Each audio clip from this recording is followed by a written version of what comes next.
are going to get going if you all promise to silence all of your noise-making devices. I know you're going to do it. You're going to be really good. Okay. My name is Crystin Cox. I'm a game director at ArenaNet. I've been making games for a little over 14 years, and for about the last 10 years, I've been primarily focused on microtransaction design and microtransaction strategy, or leading teams that are responsible for microtransaction design or microtransaction strategy.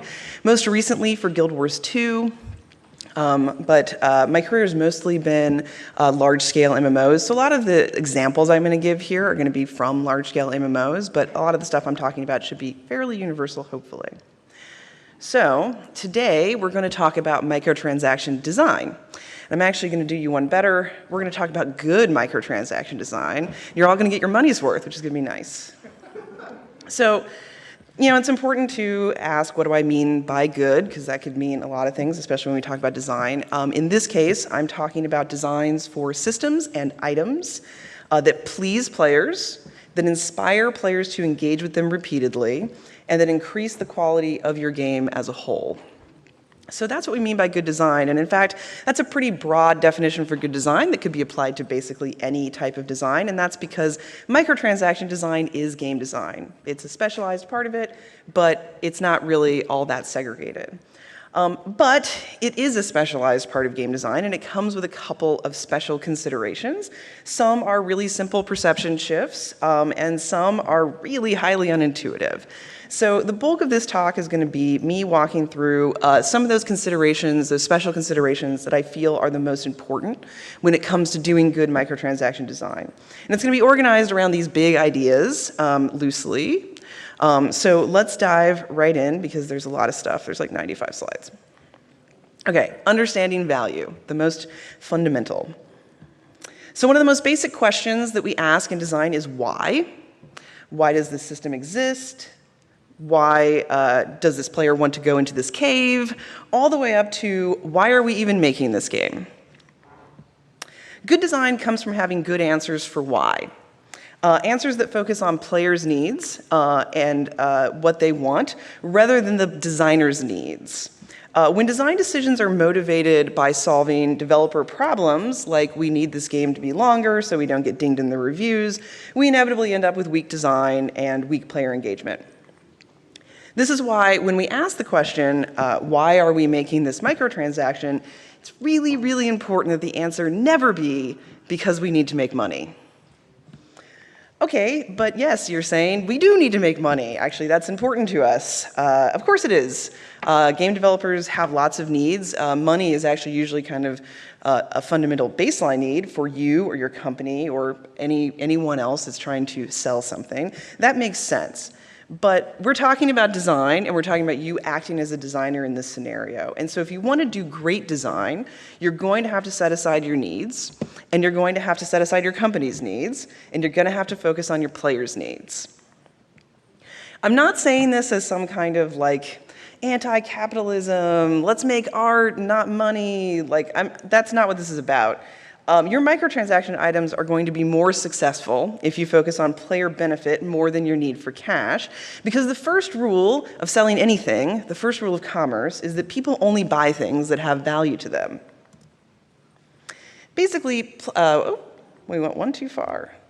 Players don't care about your needs. I just went right by it, because you all know that, right? Players are applying a pretty brutal value assessment to everything that you release, and your need for cash, your cash flow, how much revenue you're making, it just doesn't factor into that assessment. They really just don't care. A great example of this is at a high level is the decline and failure of the monthly game subscription business model. There we go. So why do monthly game subscriptions exist? Well, if they do exist anymore, they sort of don't. I thought about this a little bit, came up with a list. This is not like a completely exhaustive list, but I think it's a pretty good list of the top reasons that monthly subscription fees existed. So that list obviously has pretty high developer value and pretty low customer value. It's really strongly skewed towards the developer/publisher. As audiences for online games got bigger and they got more sophisticated, their ability to see funding continued development as a community effort diminished, right? The games got bigger, the companies got bigger. Players expected companies to take care of themselves. It wasn't about, hey, we're all getting together and gonna, be scrappy and sort of support our favorite devs. It actually became a business. And so at that point, subscription fees became even less attractive to players.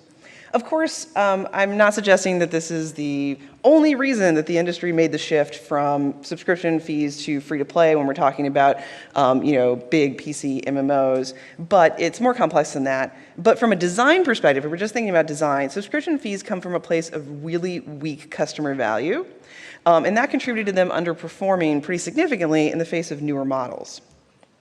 So many of you probably noticed when we talked about the value of monthly subscription fees, I left something out that might have seemed important to you, and that was access to the game. And I did this because I want to talk a little bit briefly about inherent versus derived value. So items or systems with inherent value, right, they provide some benefit to the purchaser that was not created by the seller. An example of this is cosmetics, right? Like hats. Players want to express themselves, they want to look the way they want to look, and the hat provides that all on its own. Your game probably didn't invent the idea of hats. So you get that for free to some extent. So items or systems with derived value are once removed from their benefit. The monthly subscription fee is a really simple example. The value is the game, not the subscription. The only reason the subscription has any value is because the seller decided to gate the game behind it. This creates a situation where the opportunity cost evaluation that the purchaser is making is removed from the actual value. And that puts a higher amount of pressure on the thing that you're purchasing to be that much better. The value needs to be clearer and it needs to be higher. I'm not saying derived value systems are inherently bad. Of course they're not. Currency is a derived value system. They do a lot of really great things for us. But you need to be aware that you don't really get that for free. Once you remove the evaluation the player is making from the actual purchase that they're making, you have to go a step further. You have to have more value for them than you normally would. The example of the monthly subscription fees, a few games did really, really well with this model.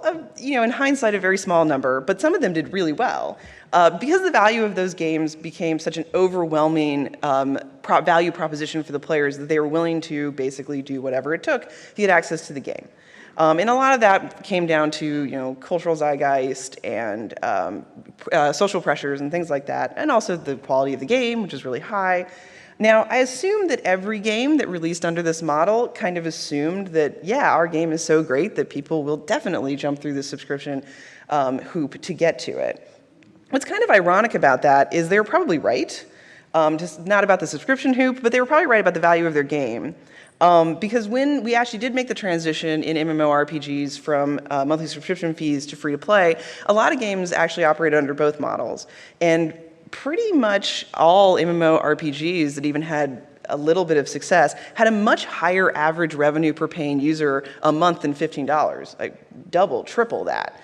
Players were actually willing to pay a healthy amount of money, $15 a month, $30 a month to play those games, because they valued those games, or they valued the things in them. They just didn't really value the subscription fees.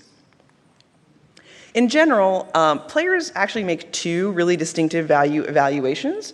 One happens before the purchase and one happens afterwards. Before the purchase, players rely on you pretty much exclusively to communicate the value of the microtransaction item or system that they're going to buy. After the purchase, players evaluate how satisfied they are by that purchase. And a big part of that evaluation is going to depend on the gap between what you promised them and what they feel they were delivered.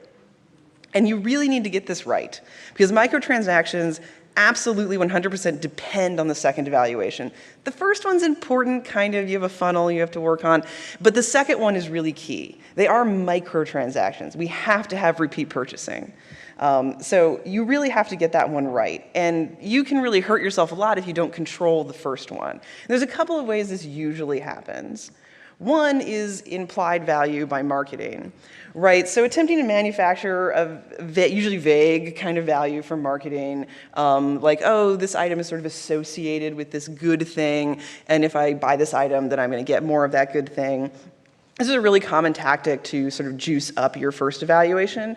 Of course, a lot of times when this kind of idea is taken to an extreme, it's pretty absurd. Like, it's pretty crazy to be like, man, if I just eat this Snickers bar, then topless women will be everywhere. Obviously, that doesn't make any sense, but we do it all the time. And this really erodes players' trust. It happens in microtransactions as well, sometimes not as extreme as those examples, but it can be really simple things like, oh, I'm going to feature a pro player using this item and just, suggest that if a normal player used it, they would play as good as the pro player. Or it can also be really manipulative. I mean, you could say, we've doubled the drop rate on this item in a random box, but you know that the doubled drop rate is still so incredibly low that the average player is never going to get it. A lot of these things I'm talking about are actually pretty classic marketing techniques, but that's not really a good argument for using them. Players don't care that other industries use them. They just care how they feel when they're evaluating their purchase after they've made it. The second way this happens a lot in microtransactions, and that's obfuscating value. The most egregious form of this is intentionally making items or systems hard to understand, because if they were clearly understood, the player wouldn't be seeing them as valuable as you're selling them for. This can actually happen unintentionally too. Games are really complicated, and if you have a game with a really complex progression system or a lot of complex systems in it, this can just happen. But whether you intended to do it or not, obfuscating value is pretty bad for player trust because, weirdly enough, people don't like to feel tricked. So let's talk about random boxes. When we're talking about obfuscating value, these are going to come up. Remember, good design comes from satisfying player needs, and random boxes do fill some very specific player needs. But they're also incredibly easy to design in such a way that their value is really murky. And that can lead to confusion and eventually resentment. And once a player opens a random box and they feel ripped off, they are much less likely to buy another one in the long run. So how can we avoid this? How do we design a better random box? So let's go back to our whys. Why do players buy random boxes? It's not because they love to gamble. I mean, it's part of an answer. It might feed into your design, but this is not an acceptable answer to this question if you really want to dig into what motivates people. Sure, people do like to gamble.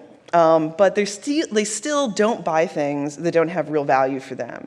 And adding a random element doesn't prevent people from evaluating their satisfaction after they've consumed your item. In fact, players are really sensitive to value outputs. So these are two random boxes from Guild Wars 2. The numbers aren't real. Don't get too excited. But they are two random boxes from Guild Wars 2. They both cost $1 to purchase. Random box A outputs about $1.50 on average when a person opens it. So the thing they get out of it is worth usually about $1.50. Random box B has their output at about $1.75. So a really clear thing happened here. Random box A came out into the market, and people were like, oh, this is interesting. I've seen you talk about this, and it looks kind of cool. I'm making my first evaluation. I'm going to purchase it. Then, pretty quickly, players obviously made an evaluation that this box was not worth it. They were not happy with it, and sales went way down.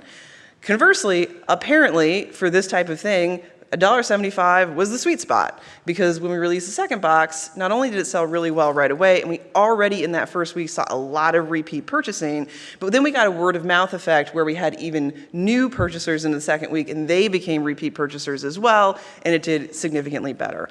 The players didn't have access to the drop tables. The players don't hear the $1.75 amount. They're evaluating this based on just their satisfaction after they open the box. And it can be tricky to figure out exactly what's going to be satisfying for players, but you need to be focused on trying to hit it. So players are really sensitive to value, right? But where does that value come from, right? What do they want random boxes for? I said they satisfy a couple of specific demands, so what are they? Well, they fall into two categories. The first is jackpots. So in these random boxes, mostly what the player opens, when the player opens the box, they get sort of small incremental consumable rewards, but then there's a really small number, maybe even as low as one jackpot item that's really, really awesome that they're going for. These boxes provide players a chance to get something that by necessity must be rare, if your game actually supports rarity markets. Or they allow players to get something expensive for cheap if they're lucky. That's the draw. That's the value for players buying this kind of box. Balancing the price of an individual box versus the value of the jackpot is sort of the key for these boxes. The jackpot is the thing the players are evaluating you on. In these kind of boxes, the non-jackpot items, they kind of just fall away. Players don't really see them as having value. You may try to argue like, no, they're totally worth, 25 cents or something a piece, but it doesn't actually affect the way people evaluate these. They just look at the jackpot item. So if a player looks at your, jackpot random box that costs $1 a piece, and they decide the jackpot item is worth $50 to them, and then they don't get the jackpot item after spending $50, they're going to feel ripped off.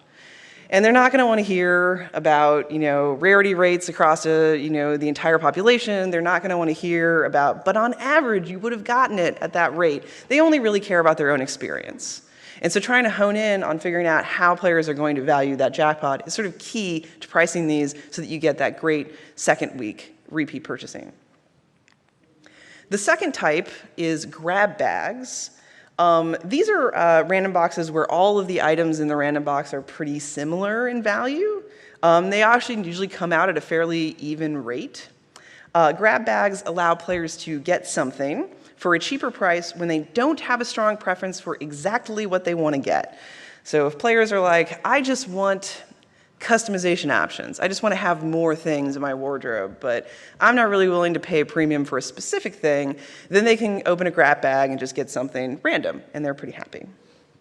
Players judge the value of these based on the entire content of the box, right? Is this set of things that I might get good? Do I want them? Would I be happy if any of them came out of the box? A good way to sort of price these, and we'll get later in the talk, I'll talk a lot more deeply about pricing, but a good way to sort of find your value for these is to think about what is the lowest value item that comes out of the box, and is it still a good deal if I get that item when I open this box? Of course, random boxes do get used to satisfy other needs, and they might satisfy a need that's super specific to your game. But what's important is that you have a clear audience that sees clear value in your random box, and that you remember that random boxes cannot be used to satisfy every need, right? That's more of a developer need. That's not a player need. So there are some players' needs they do satisfy really well, and they're great for that, but we can't sort of force players to use them to satisfy other needs that they'd rather not use them for, because that makes them angry. We've seen over the past year a couple of cases where pretty poorly designed random boxes have caused a lot of player backlash in really high-profile games. And that backlash affects every game, even games that use random boxes well, or you think, I designed my random boxes perfectly, and I'm always thinking about my customer value. Those very high-profile backlashes affect you too. Random boxes are really good at some stuff. They make some players really, really happy. Some players really like them. But if we abuse them, they're going to become synonymous with cheap money grabs, and we're going to lose them.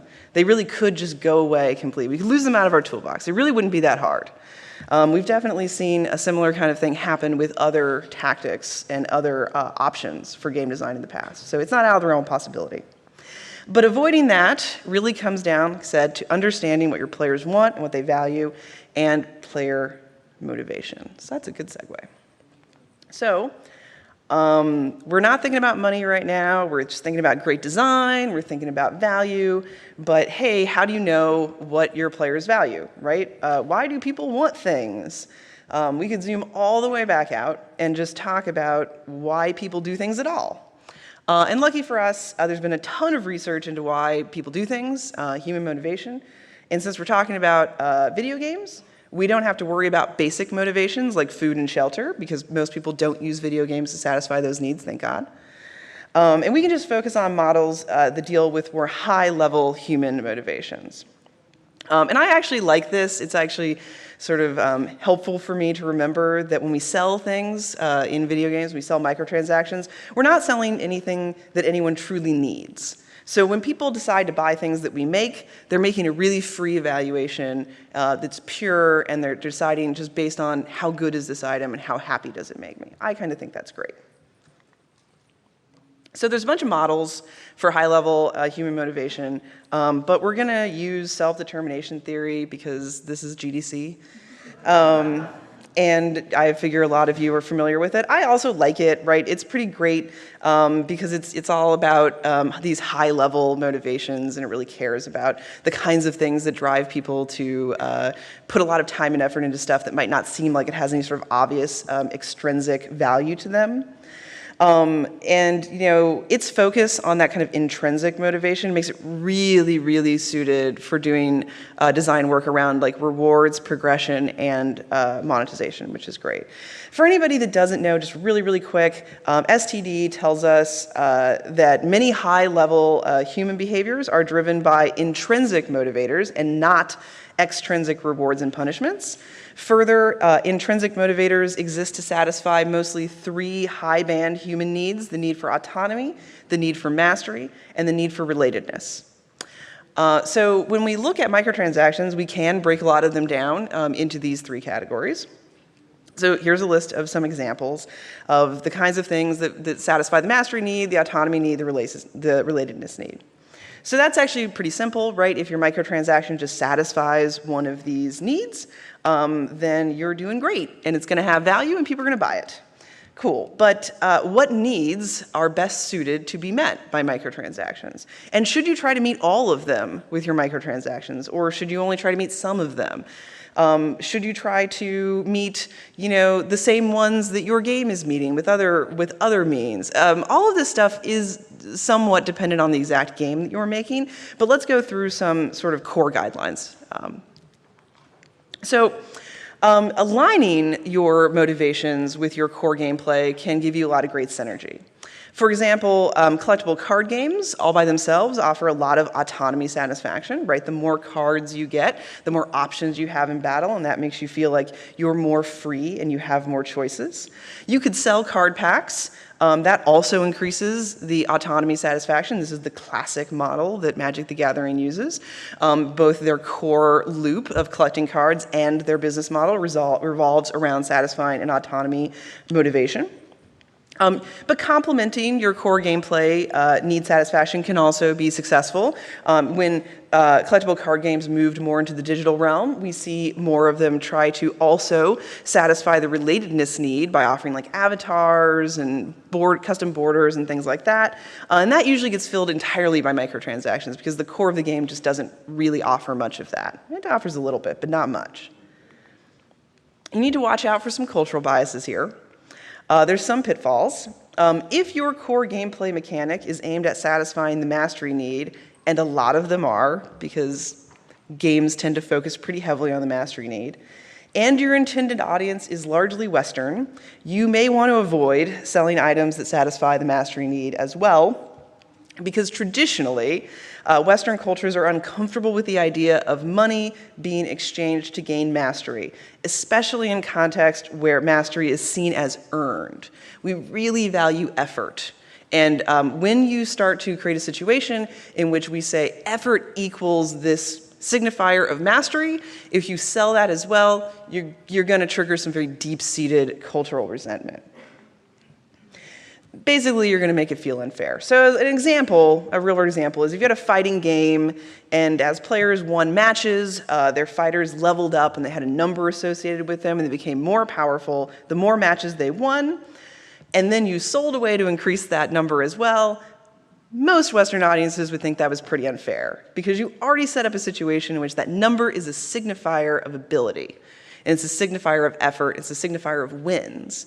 And so you're muddying the water. You're making that signifier not mean as much. You're making it difficult for people to understand what mastery really means in your game.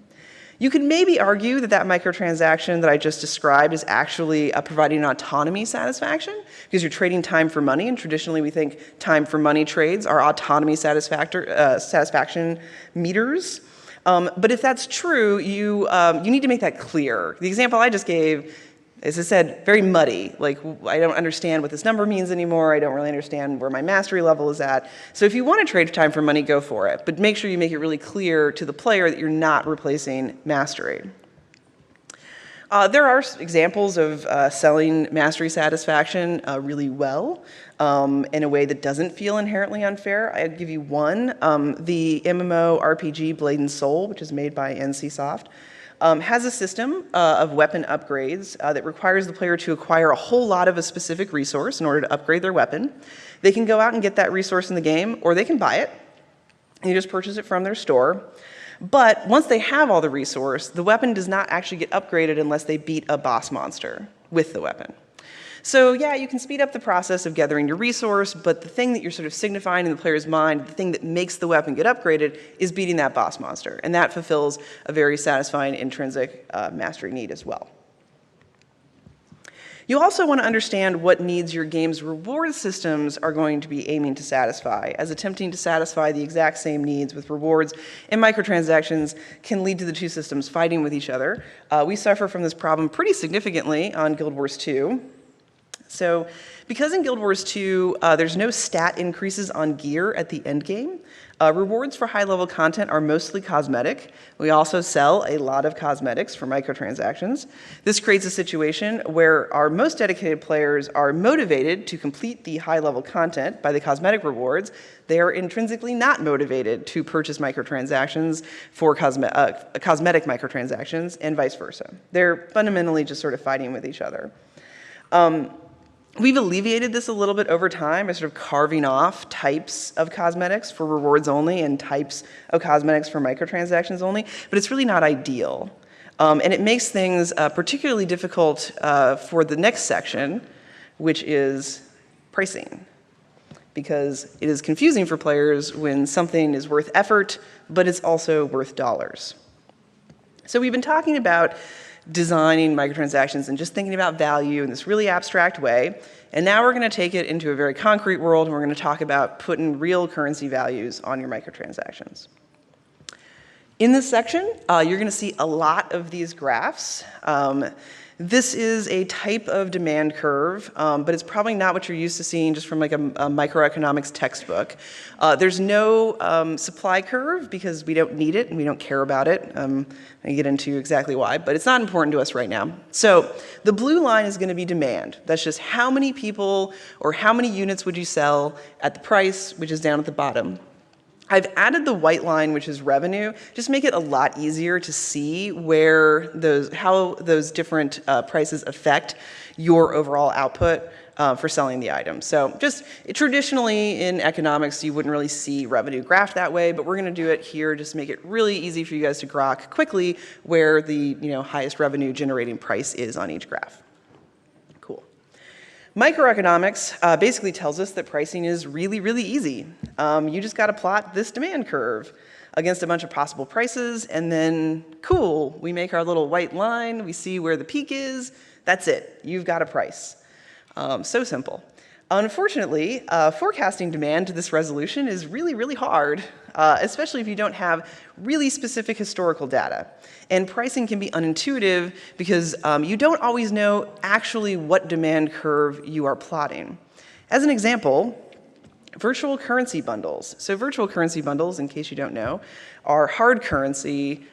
Basically, in a lot of games, the player can purchase a currency that they can then use to buy microtransactions. Instead of having the player pull their wallet out every time they want to buy a hat or a booster or every little thing, instead you sell them big bundles of your virtual currency that they can then spend on little microtransactions as they wish.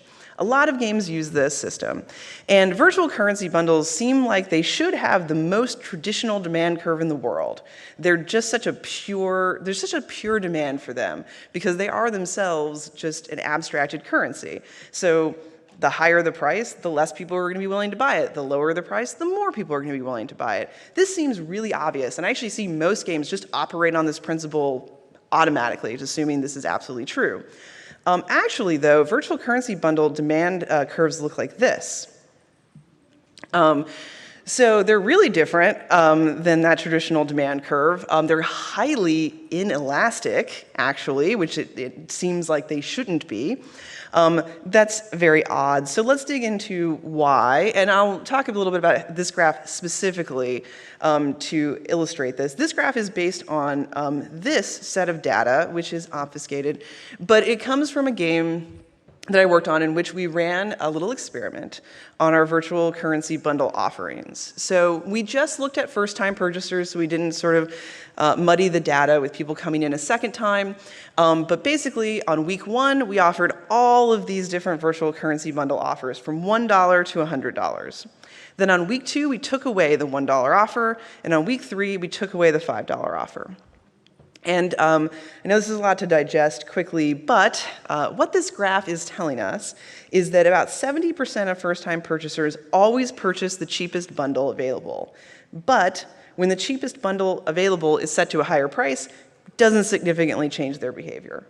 You don't really gain any additional purchasers by having the cheaper bundle.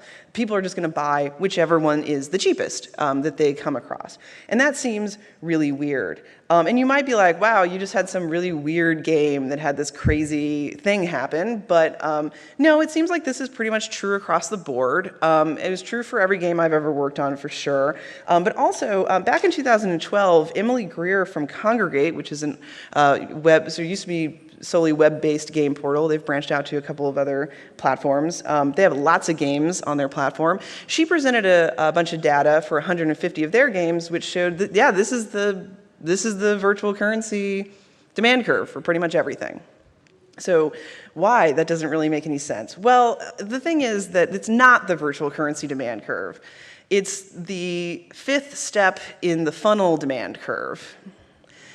We are not really getting to find out what motivates people who just want virtual currency, because we had them go through all of these steps to get to the point where they chose which bundle they were going to buy. Some people have messed around with this a little bit on mobile and done some really cool things where they actually have you pick your bundle first, and that actually helps alleviate this problem.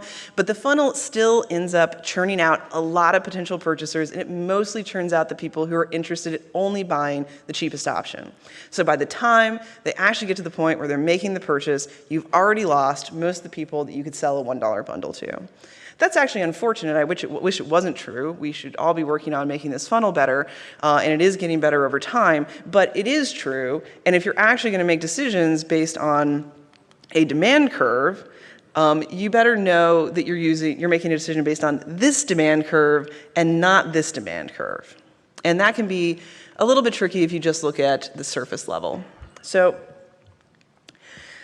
demand curves are tricky, yes. And if you're introducing an entirely new class of microtransactions into your game, or you're launching your game for the first time, you're going to have to figure out how you are going to figure out how to price them, because you don't have any historical data to build your demand curve off of. So let's just walk through a fictional example, step by step, on putting a price on a microtransaction item that's new. So in this example, we're going to say that you have a racing game. And that game is heavily focused on players creating custom paint jobs for their cars. It's a big part of the game. And you've designed a microtransaction that allows players to store multiple paint jobs per car and just switch between them at will. So that's a pretty cool microtransaction that fits into your primary motivation. Awesome. So first, to figure out how to plot this demand curve, we just need to figure out what kind of demand curve it is, because there's 2 basic types of demand curve. There's elastic and there's inelastic. So elastic demand curves are what you probably think of when you think of demand curves, right? This is the thing that's like guns and butter in your like microeconomics class in college. You're like, yeah, if more people want to buy it, if it's cheaper. And that's true for some things. There are some things that have sort of a universal appeal. An example in games for this is boosters in games with number-based progression, right? Would people like their progression to go faster? Yeah, pretty much everyone would use a booster if they had it. But whether they're going to buy it is based almost solely on whether they think the price you're charging for it is worth their benefit. And the lower your price is, the more people who are going to decide, yeah, that's totally worth my benefit. So it's a really basic demand curve. But there's a lot of things that actually have an inelastic demand curve. This is a curve in which changing the price doesn't significantly affect the number of people who are going to buy it. This happens a lot with things that have a niche demand. A good example in video games is cosmetic items. If your game offers me the ability to change my head into a pumpkin, and I hate pumpkins, and it doesn't matter how cheap that pumpkin head is, I'm never going to want it. But if the only thing I care about is pumpkins, and I'm obsessed with pumpkins, and I need to make my character the pumpkin queen, then I'm going to be willing to pay quite a lot of money to change my head into a pumpkin, because that's going to go a long way to satisfying my very specific need. So your pumpkin item is actually going to have a pretty inelastic demand curve. The size of your market is going to be smaller, but the people in it are not going to stop buying your item until it gets relatively expensive, and people who don't inherently want your item aren't going to enter the market until it's really, really cheap. So that's an inelastic demand curve. Our example item, this paint job storage item, is actually somewhere in the middle. It's going to tend to be a bit inelastic because you are cutting your market off a little in that, like, if someone is playing this game of yours and they don't want more than one paint job for a car, they're never going to want your item. So it's not universally appealing. So it's going to be inherently a little bit inelastic. But since we said that the core motivation, one of the core motivations in your game is customization and personal expression, you're going to have a lot of people who are interested in this item, and it's going to be at least somewhat elastic. I talked a little bit just now about size of market, and that is your next big consideration. So how many people could even ever want this item? We start by saying, like, if this item was free, how many people would want it? And if any of you have ever designed rewards in a game, you know that free does not mean everybody wants it. There's still a demand curve for stuff that's free. But it's pretty simple, so we just use this simple kind of chart. How big is the market? How many people are going to want it? And we also look at how that relates to elastic and inelastic, because if you have an item that almost nobody wants, but it's really elastic, that means you're going to be selling very few of them for a very low price. You might not want to do that. You might be okay with it, it depends, but it's usually, that quadrant's usually not so fantastic for return on investment. Our paint storage item is got a smaller market because, as I said, it's only people who want more than one paint job. We've cut everyone else out of that market. And it's sort of here in the middle of elastic and inelastic. So now that we know that, we can get the shape of our demand curve. Okay, we kind of know the size of the market, so we can plot that. And we also kind of know the shape of the elasticity, so we can plot that. We still don't really know what our possible prices are, though, and how exactly they're going to affect demand. And that one is tricky. Figuring that out, it usually involves a lot of research and maybe some forecasting if you have that available to you. You're going to want to look at a couple of things, particularly what is your average revenue per paying user for whatever time period you usually look at. Some games look at average revenue per paying user a day, average revenue per paying user a week, average revenue per paying user a month.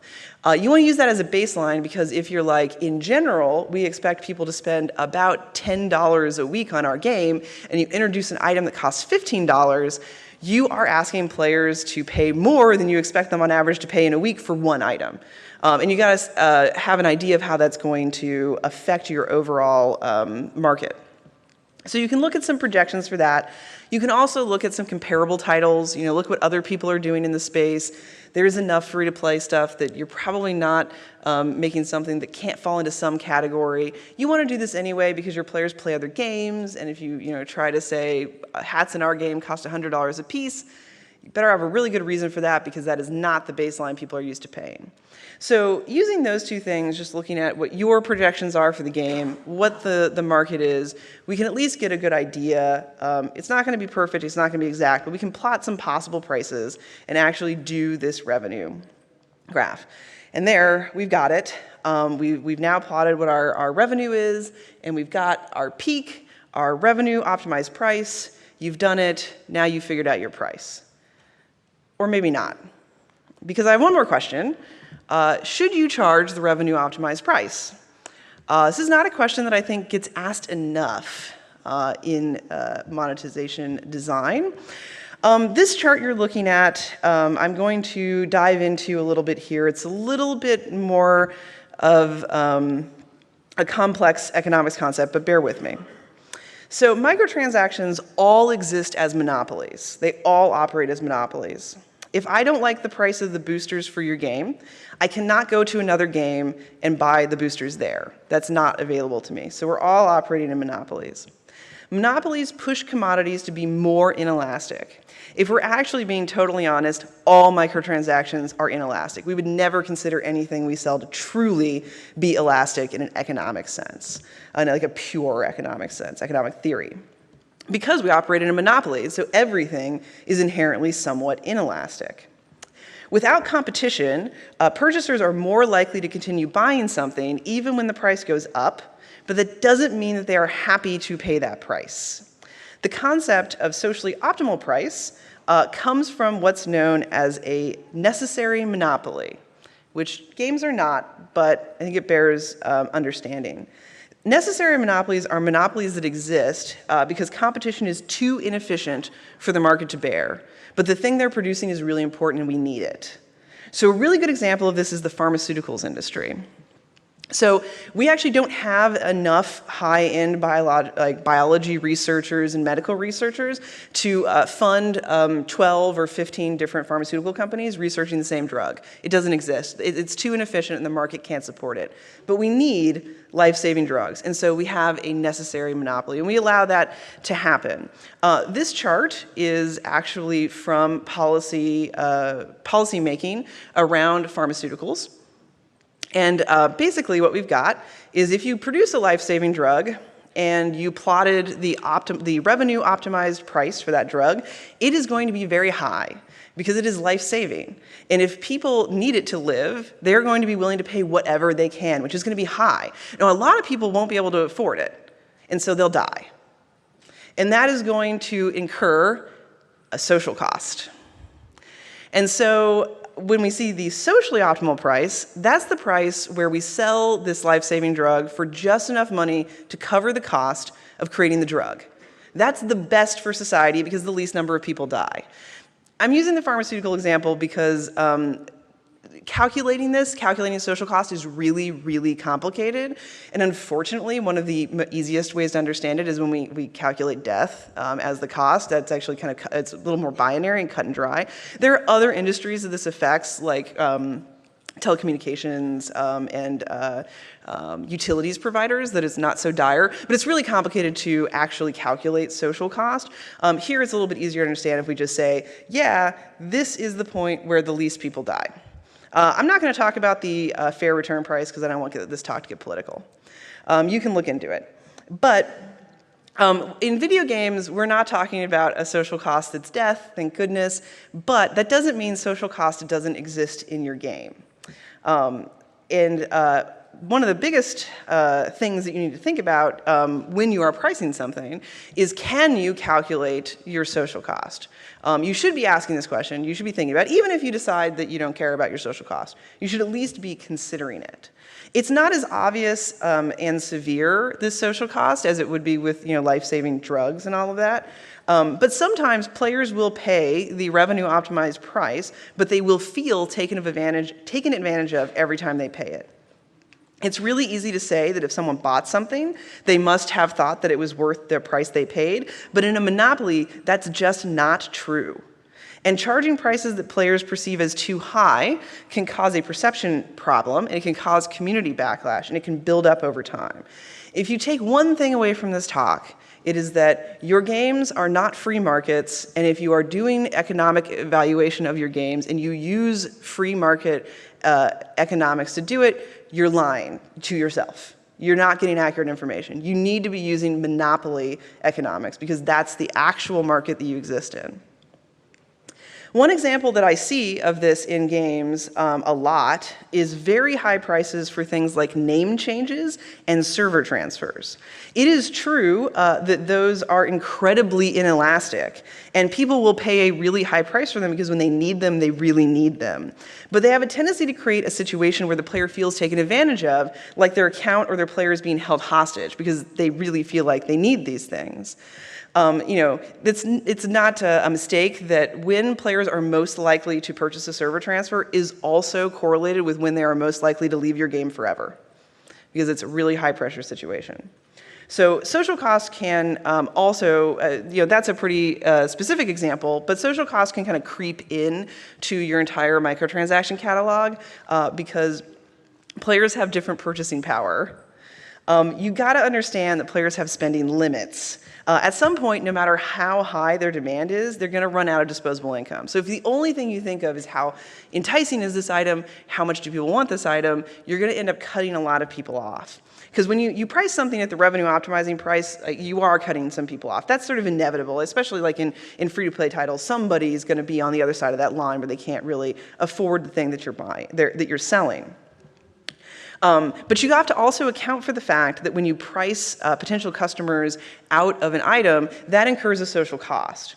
And if players continually run into a situation in which everything they want in your game is out of their reach because they can't afford it, they're probably going to become frustrated, and they'll probably leave because in a lot of games, the loop of purchasing things through microtransactions is a core fundamental part of the game, and players see it that way. So if you are saying you can't participate in this, you're never going to be allowed into this part of the game, players do see that as being cut off from things, and they don't love it.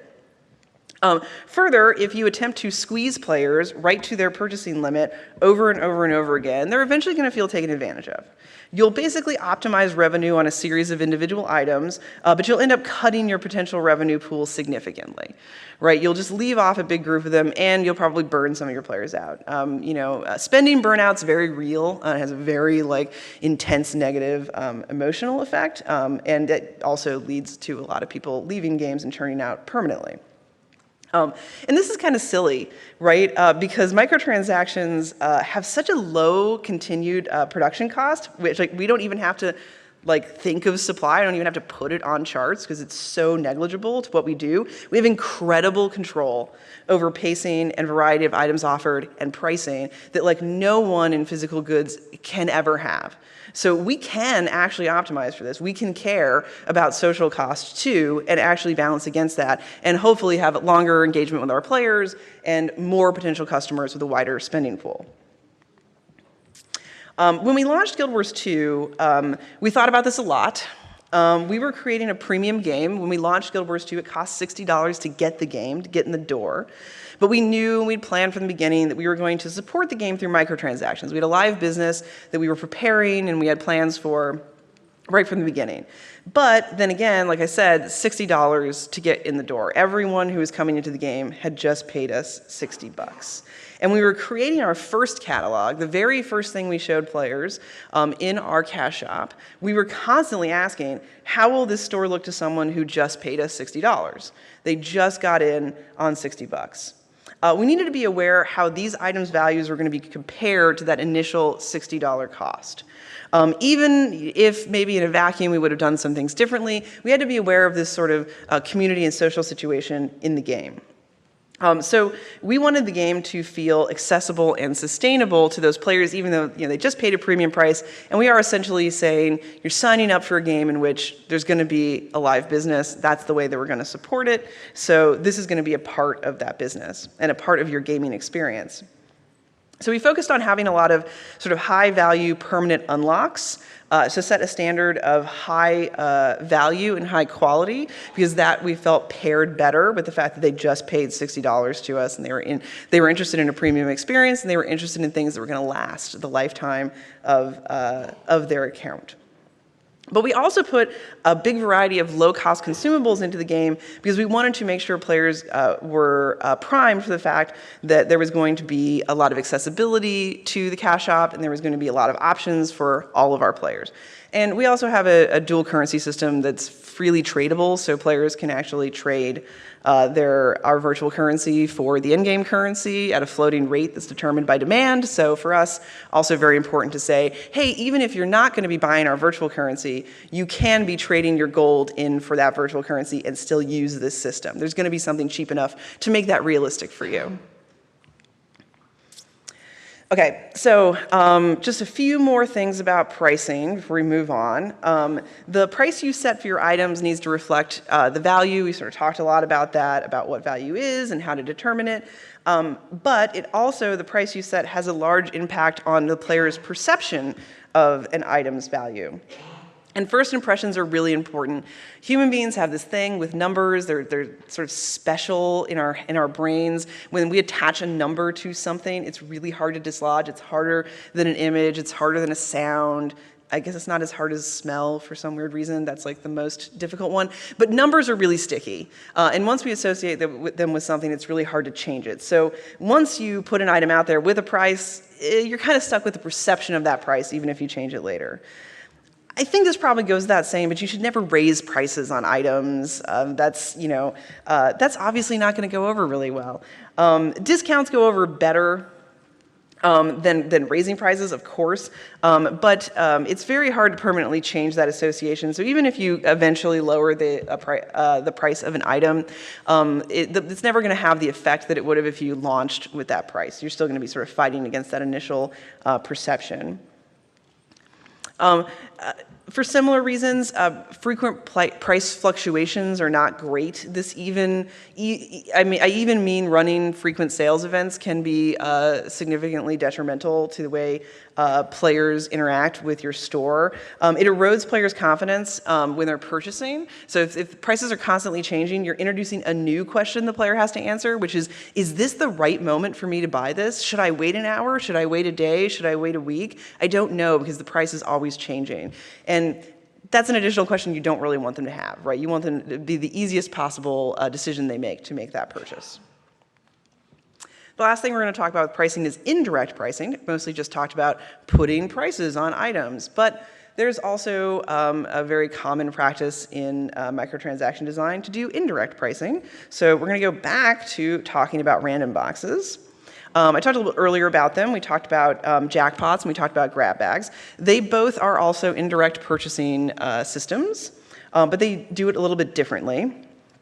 So jackpots are usually built around the idea of items that derive their value from rarity. Of course, this requires, as I said, your game to have an actual concept of rarity and for your game to actually put value on rarity.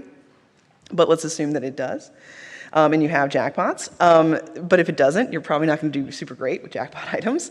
Jackpot random boxes basically allow you to price an item by calculating the amount of money a player will spend in order to get the jackpot. You don't want to fall into the trap of trying to calculate the price by determining how many of the item you wish to exist in the world. That just isn't going to translate. We talked about it a little before. Players just don't care. They only care about their personal experience. And so you want to anchor this as much as you can to, if I am an individual player buying this thing, how am I going to feel about its value? Also, hey, watch out for random number generators. I know they're really simple, and they're like now they're just everywhere, and you can just grab them basically for free. So people use them all the time, but if you have an item that comes out at a 1 in 50 drop rate, that means 36% of your players aren't going to get it in 50 drops. It's going to be more than 50. Yes, 36% of them are going to get it in less than 50 as well, but that's not going to really placate the ones that had to pay more than that. Random number generators are not the only way to go. I would implore you to think about other things like set schedules, token systems, anything that you can do to gain a little bit more control as a designer over crafting the experience for your players so that you can have more control over their perception of value. Random number generators, sometimes they're totally fine, but humans are really bad with actual random. Okay, so grab bags. They're not built around rarity markets, so that's not the way that they use, they create indirect pricing. Grab bags actually function the best when the items come out of them at about the same rate. So even though that's true, they still are an indirect pricing model. Let's use an example. So let's say you've created a cosmetic item, and for instance, it's a monocle. And then let's say you plotted your demand curve for that monocle, and you looked at your ARPPU, and you looked at your potential market, and you did all of this research, and you found that the monocle was really niche and really inelastic, and the optimal price for the monocle was $80. You'd probably look at that and think, man, that's a lot of money for a monocle. That's way out of whack with what most people would pay for cosmetics in other games. That might not look so good in our catalog if we actually charged $80 for this monocle. A possible solution for this problem is to release the monocle in a grab bag. Because you did all this work to plot the demand curve for the monocle, but there's a second demand curve that exists for players that just want cosmetic options. And they'd be happy to have the monocle, but they're not going to pay a premium price for the monocle. So you can put the monocle in a grab bag with a lot of other cosmetic options. You're not going to be able to charge anywhere near $80 for it, but your market's going to be so much bigger that you'll probably actually do better in the long run. Games like Overwatch basically employ this strategy exclusively, and it actually has pretty high customer satisfaction overall. Okay, we're finally through pricing. Let's talk a little bit about feedback and data. So feedback is really, really important to design. We are all full of cognitive biases and skewed perspectives and personal heuristics, and we rely on other people to give us feedback and provide a diverse set of voices so that we can understand how to do good design that isn't just for us, but is actually maybe going to be broadly appealing. But what do you do when you're designing something that is almost impossible for people to speak openly and honestly about? Well, traditionally for microtransactions, the answer is you turn to data. And data is great. I love data. The collection of data on a large scale has changed the video game industry, right? We have amazing insights into the activities of our players now, and it's really, really incredible. But data has a really big weakness when it comes to making design decisions, and that's that data is analytical, but it's not predictive. Data can be used to make predictions, but all by itself, it isn't predictive. And that sucks, because we really need it to make predictions. We need to understand, how players are going to react to our designs, what should we focus our efforts on next. We need all of these predictions, and we need them really fast. Forecasting and actual predictive analysis is really time-consuming and involves people with PhDs and stuff, and it's really hard, and it's complex. And it's a really bad substitute for feedback because it's so slow. Data is fast, and now it's really easily obtainable. So what I see happen for a lot of developers is they decide that since they need data to be predictive, then it just is. So, why not? It's the magic of design. You create items and features and changes, and then you look at data and you react to the data. And that strategy is sort of effective. Data sometimes does line up with predictive analysis, and so you're going to get some hits. And the nice thing about this strategy is that it moves really fast and creates a lot of iterations, so it covers up all its misses. So it just rolls right over them, and you never find out about it. But from a design perspective, this is super, super dangerous, even though it creates a lot of work, and sometimes that's very satisfying. A vast majority of outcomes play out over a long period of time, right? And this strategy guarantees that only a really small subset of possible design decisions are ever going to get made because they are the design decisions that will produce positive data in the short term. And your designers will definitely start optimizing for that because they're designers and they do that all the time. They game every system they can, even if they don't realize they're doing it. This is basically the equivalent of all your design decisions coming from brainstorming alone. Only ideas that can be thought of, explained, and defended in a single sentence are ever going to survive. And that's not great. It shouldn't be shocking that short-term gain is often paid for with long-term loss. If your relationship with your players lasts longer than a single data cycle, then making design decisions based on a single data cycle is ludicrous. It's just not good enough, and you're not going to really gain any insight into why players are doing anything. This is all one item from Guild Wars 2. It's just looking at it from different perspectives, the hourly sales, daily sales, weekly sales. They all tell a different story. And I just from this information, I couldn't even tell you if this item was successful. It sort of depends on what you meant to do with it. A good example of this is the upsell example, right? You might decide that when it would be most advantageous for a player to buy something, we're just going to pop a message up and remind them that, hey, they could buy it, and it'd be really easy. Just click this button right now and purchase it. And usually that's going to produce this really big spike in sales, but then that spike is sort of destined to fail and go down. It almost certainly will go down below your sales before you did this. And that's because people do respond to immediate attention-seeking calls to action, but they can't keep responding to them. Our brains are set up to filter that out. The reason we respond to them is they seem like danger. And after we realize, oh, this isn't dangerous and I know what it is, we just start tuning it out. And we can't really stop that. We're hardwired for it. So at this point, you're tying the item's success entirely to the ability for this attention-seeking call to action to work, and it's destined to get less and less effective over time. This is exactly the same kind of short-sighted number chasing that leads games to fall into an endless cycle of sales events. Hey, we need to meet our goals this week, let's have a sale. Great, we pumped up the numbers. Oh, but now we're doing really poorly at the beginning of next week. Let's have another sale. Let's do it again and again and again and again. This slowly eats away at your average revenue per paying user. It has to, just the math means that you are basically lowering the price of all your items over time, and you really can't stop that. And looking at the big picture can possibly get you out of this cycle. So how do you avoid this sort of short-term data being used as a substitute for feedback? Well, you can try to get the data to kind of work for you, right? Set proactive goals that are relevant to design. Like I said, know what you want to be looking for. Maybe you're not looking for just raw sales numbers. Maybe you want to actually be looking at ARPPU. Maybe you want to be looking at repeat purchasers. Actually decide what you want to be looking at before you actually put the item out there. Another way to avoid data replacing feedback is to get the feedback.